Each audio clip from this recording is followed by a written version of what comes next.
Welcome to the Piston Fanatic. I'm your host, Dave Dalton, and I'm excited to share my passion and perspective of our Detroit Pistons as we go on this fantastic voyage together. I've been a diehard Piston fan since the days of Dave Bing and Bob Lanier. I've also been the varsity basketball coach of a very successful program in northern Michigan. I want to thank you again for listening. Please subscribe and click on that like button. Help me get more listeners, more views. And our Pistons tonight fell short against the Golden State Warriors, 107 to 104. We got behind by 18 points. We were down by 18 with 5 minutes and 40 seconds left. Cade caught fire, scored 18 points in the fourth quarter, and it got down to 4 seconds left on the clock. Cade missed a free throw intentionally, and they said the ball didn't hit the rim, but it did hit the rim, so they reviewed it. But Van Tecchio was going to get a wide open three in the corner, but they blew the whistle. So we did get the ball out of bounds on the sideline. JB drew up a great play. Beasley, our best three-point shooter, got an open look at a three. A lot of people thought he could have, which he could have. There was time enough when he caught it. There was still 4 seconds as he caught it. So he could have faked it, and the defender would have flew by him. But he got a good look. He shot it. He missed it. Didn't have his best game tonight, but we ended up losing 107-104. So ended our 5-game winning streak, but it was a fun ride. You know, winning 7 out of 8 games, or 8 out of 9 games. I can't remember which it was, but we're now 19-19. We got to play the Raptors on Saturday. The Raptors have, I think, won 1 game out of their last 17, but they played the Cavs tonight, who's best team in the NBA at this moment. And they were ahead late in the third quarter, but they ended up losing. So anyway, it's a crazy game. We came out flat. We came out with no energy. They seemed to get every loose ball. We got killed on the offensive boards. They scored 17, outscored us 17-6 on second chance points. And they just, it's part of it. The ball bounced their way. Part of it, they out-hustled us to the ball. The ball did not bounce.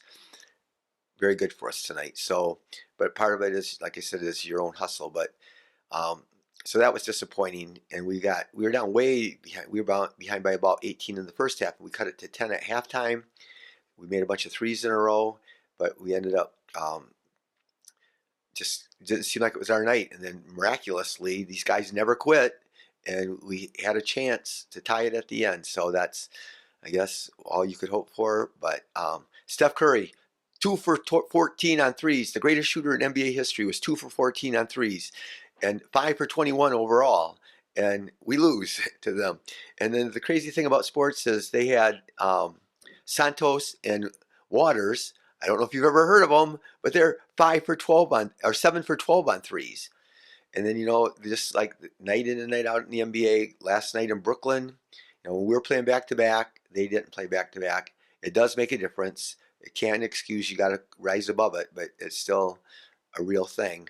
But Fontecchio and Sasser were on fire from 3 and from everywhere last night. And then tonight they were combined 2 for 12. So, and Beasley had 23 points last night, and then tonight he was 8 for 21 and 4 for 14 on 3. So he didn't have his normal good shooting night. So anyway, it was just not meant to be, I guess, but we still have had a great run here. We got to bounce back and keep it going. But we'll see. We'll see how they respond. It's going to be, I've said this multiple times. I mean, we got on this great run where we been winning every game, but I just think we do have a young team. And then, you just, 2 starters were out tonight. And so that makes a difference and we're fortunate. We have way more depth than we ever had. And we're going to talk a little bit about some stuff that Trajan said recently. And we just have to keep on getting better and find ways to get better. But it just does hurt you when even if you have good depth, because then it just shortens your bench when you lose 2 starters and everybody gets bumped up. And then especially when some guys don't come through, consistently. So anyway, I'm going to talk about what Trajan. So they did an interview with Trajan Langdon and before the game on Pistons Live, and he said the obvious, that we've exceeded expectations and we're ahead of schedule. And he didn't think this was going to happen. I talked about this last podcast. He thought, like I did, that we were going to be getting a high draft pick again this year.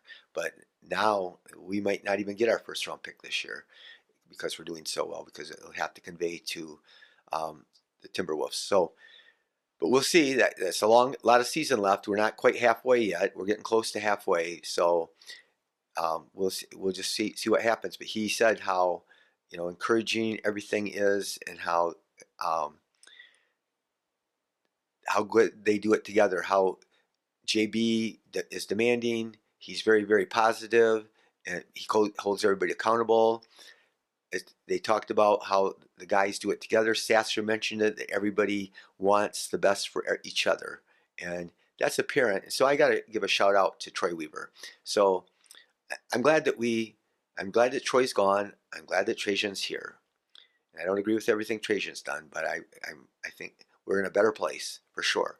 But Troy kept on always saying that he was more concerned about getting the right people than the right player.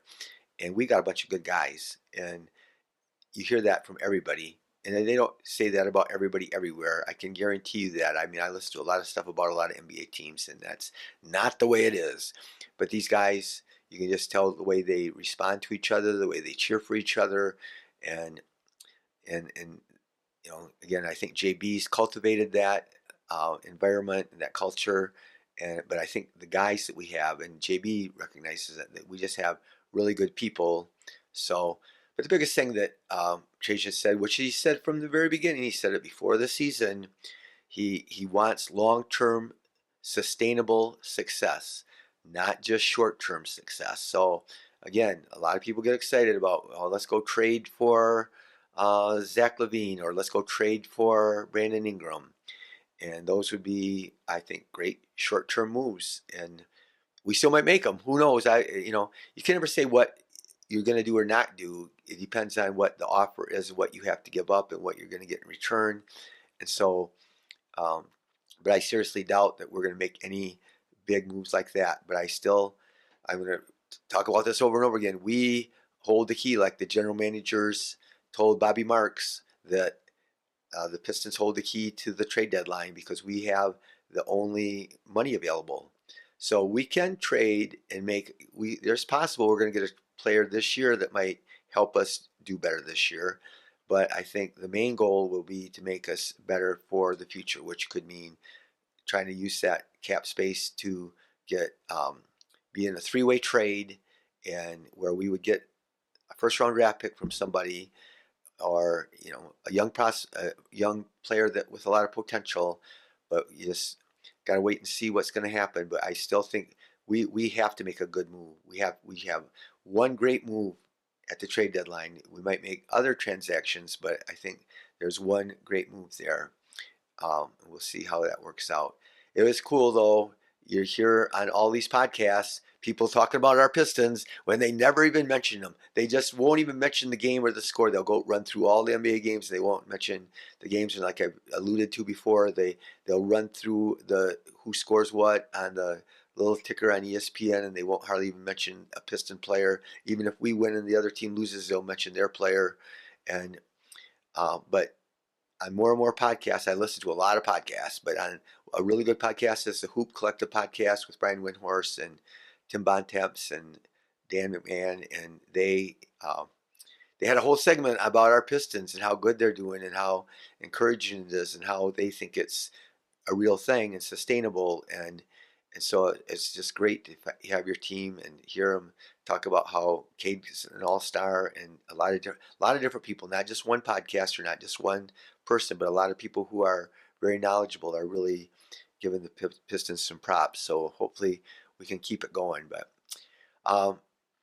tonight, Asar, he played 17 minutes. He got to start. He's missed the last two games, so I don't know if they limited his minutes, but he was 3 for 4, 1 for 1 on threes, 2 for 2 on free throws. So shot looked good. 2 rebounds, 3 assists, 2 steals, 1 block.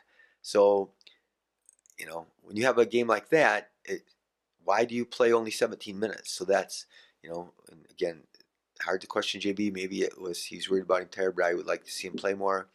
Tobias had a good game. He's been playing consistently better the last few weeks, couple weeks at least. He was 6 for 8, 1 for 3 on threes, 4 rebounds, 4 assists, 1 block, 13 points. Duran, another strong game. He had 31 minutes, 3 for 6, 1 for 3 on free throws, 4 rebounds, 4 assists, 1 block. Oh, no, that was Tobias had 1 block, so I apologize.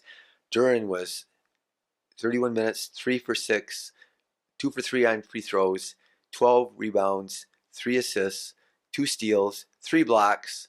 That's a game and 8 points. So surprising. Like I went through the per 36 for our centers, and we were struggling so bad in the first half. We were getting out hustled for everything, and so it seemed like the perfect chance. And where normally JB will bring in Paul Reed, but for whatever reason he didn't bring Paul Reed in at all tonight. So that was a little bit disappointing. But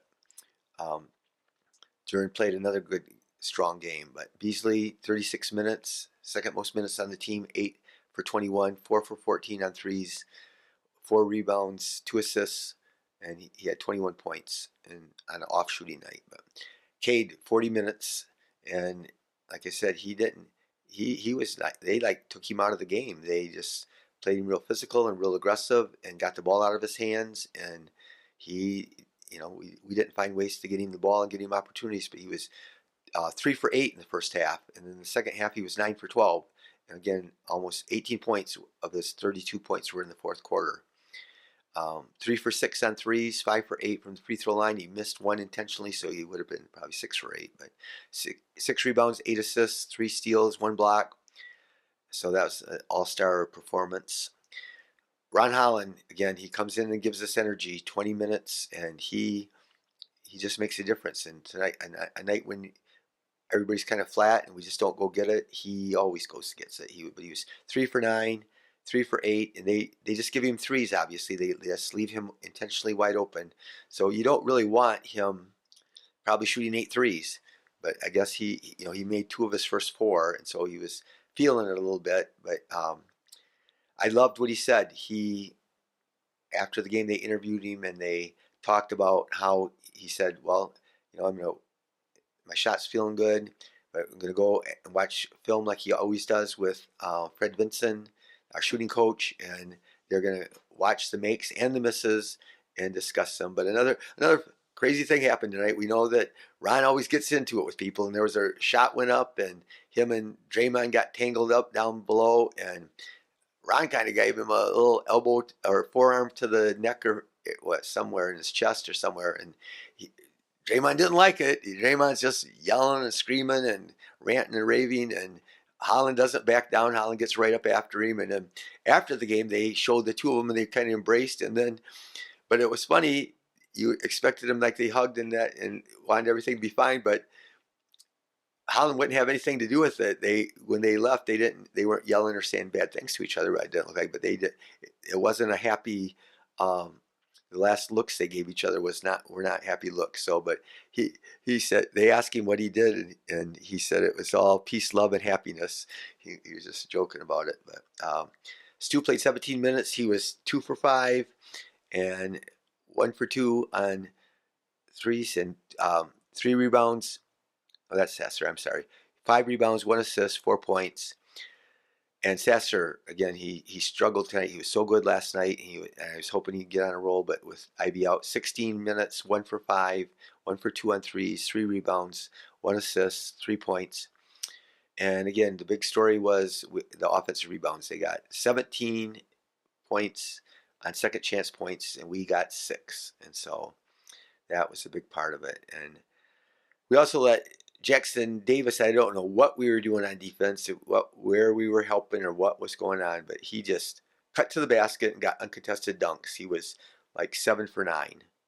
And I think all 7 shots were uncontested dunks. So that was a disappointment. And like I said, they had that Santos and Waters go 7 for 12 on threes, and so that was a big part of the game. So anyway, this is shorter. I did my podcast. I did this podcast once already, and I'm old and I've been under the weather a little bit lately, but I did not have my mic on, so I had to do it again. But I hope you enjoyed it. I will not be doing a podcast Saturday I will be out of town on Saturday, but I appreciate you so much for listening, and take care of someone that you know needs help. You might be the only person that can, so be the one that does that, and go Pistons.